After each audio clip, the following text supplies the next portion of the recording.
Évangile de Matthieu, chapitre 18. En ce moment, les disciples s'approchèrent de Jésus et dirent : « Qui donc est le plus grand dans le royaume des cieux ?» Jésus, ayant appelé un petit enfant, le plaça au milieu d'eux et dit : « Je vous le dis en vérité, si vous ne vous convertissez et si vous ne devenez comme les petits enfants, vous n'entrerez pas dans le royaume des cieux. C'est pourquoi quiconque se rendra humble comme ce petit enfant sera le plus grand dans le royaume des cieux.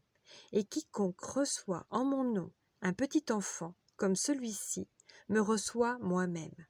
Mais si quelqu'un scandalisait un de ces petits qui croient en moi, il faudrait mieux pour lui qu'on suspendît à son cou une meule de moulin et qu'on le jetât au fond de la mer.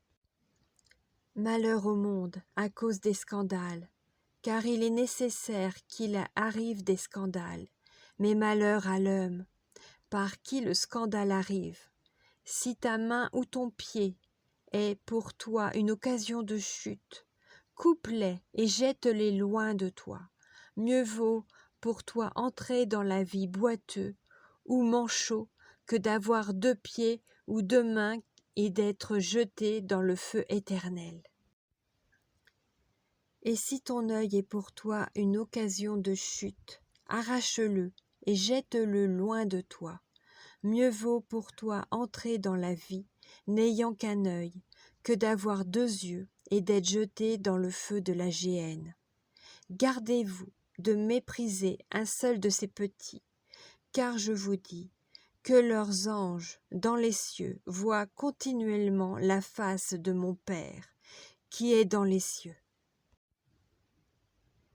Car le Fils de l'homme est venu sauver ce qui était perdu.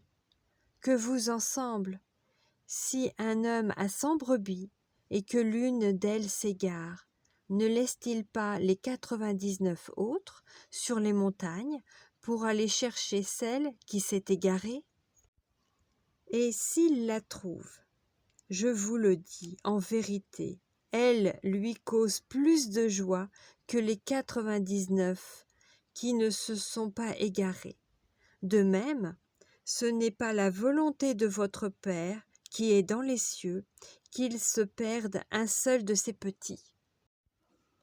Si ton frère a péché, va et reprends-le entre toi et lui seul. S'il t'écoute, tu as gagné ton frère. Mais s'il ne t'écoute pas, prends avec toi 1 ou 2 personnes afin que toute l'affaire se règle sur la déclaration de 2 ou de 3 témoins. S'il refuse de les écouter, dis-le à l'Église. Et s'il refuse aussi d'écouter l'Église, qu'il soit pour toi comme un païen ou un publicain. Je vous le dis en vérité, tout ce que vous lirez sur la terre sera lié dans le ciel, et tout ce que vous délierez sur la terre sera délié dans le ciel. Je vous dis encore que, si 2 d'entre vous s'accordent sur la terre pour demander une chose quelconque, elle le sera accordée par mon Père qui est dans les cieux. Car là où 2 ou 3 sont assemblés en mon nom, je suis au milieu d'eux. Alors Pierre s'approcha de lui et dit : « Seigneur, combien de fois pardonnerai-je à mon frère lorsqu'il péchera contre moi? Sera-ce jusqu'à 7 fois ? » Jésus lui dit : « Je ne te dis pas jusqu'à 7 fois, mais jusqu'à 70 fois 7 fois. » C'est pourquoi le royaume des cieux est semblable à un roi qui voulut faire rendre compte à ses serviteurs.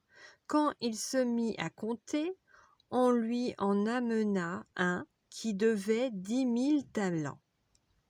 Comme il n'avait pas de quoi payer, son maître ordonna qu'il fût vendu, lui, sa femme, ses enfants, et tout ce qu'il avait, et que la dette fût acquittée. Le serviteur se jeta à terre, se prosterna devant lui, et dit : « Seigneur, aie patience envers moi, et je te paierai tout. » Ému de compassion, Le maître de ce serviteur le laissa aller et lui remit la dette.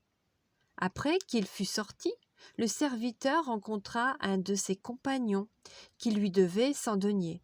Il le saisit et l'étranglait en disant « Paie ce que tu me dois ».